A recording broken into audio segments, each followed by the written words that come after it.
Denne serie handler om ekstraktion af en 6-, som er rodbehandlet, og hvor kronen knækkes under ekstraktionen. Her ses den rodbehandlede tand, hvor rodbehandlingen er mislykket, og det er besluttet, at tanden må ekstraheres på grund af en parietalperforation. Her ses tanden på røntgenbilledet. Det skulle være i orden. Men ikke han skal slive på den. Hvis han skal slive på den, så er det nok ikke så hårdt. Instrumenterne, som skal anvendes, er en kohornstang og en lige elevator. Så kommer der et træk, og det spænder.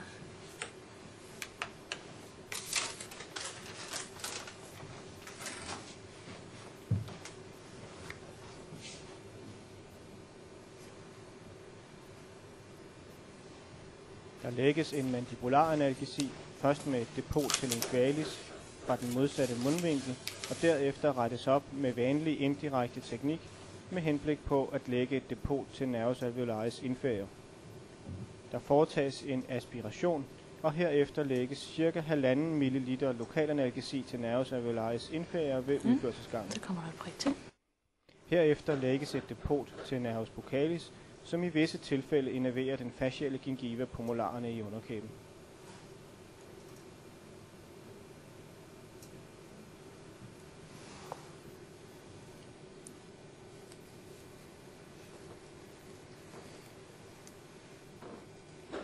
Først benyttes en elevator til at sprænge de gingivale fibre og løsne knoglen lige omkring tanden.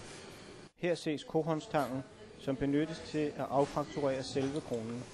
Kohornstangen har 2 spidse kæber, som går ned i selve furkaturen under kronen. Kan du se noget? Ja. Det forsøges naturligvis i dette tilfælde, om det er muligt at ekstrahere tanden med denne teknik, men det er ofte ikke muligt, og som det ses her, fås i dette tilfælde en fraktur af selve kronen.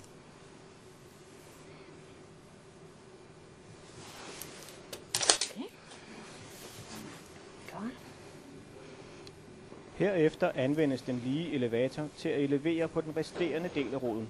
I mange tilfælde vil de 2 rodkomponenter separeres, når kronen fraktureres med kohornstangen. Men i dette tilfælde er rodkomplekset intakt, og som det ses her, anvendes knoglen som hypomokleon til anlæg af elevatoren, og roden kan leveres ud ved brug af furkaturen som eleveringspunkt. Den er begyndt at lysne sig.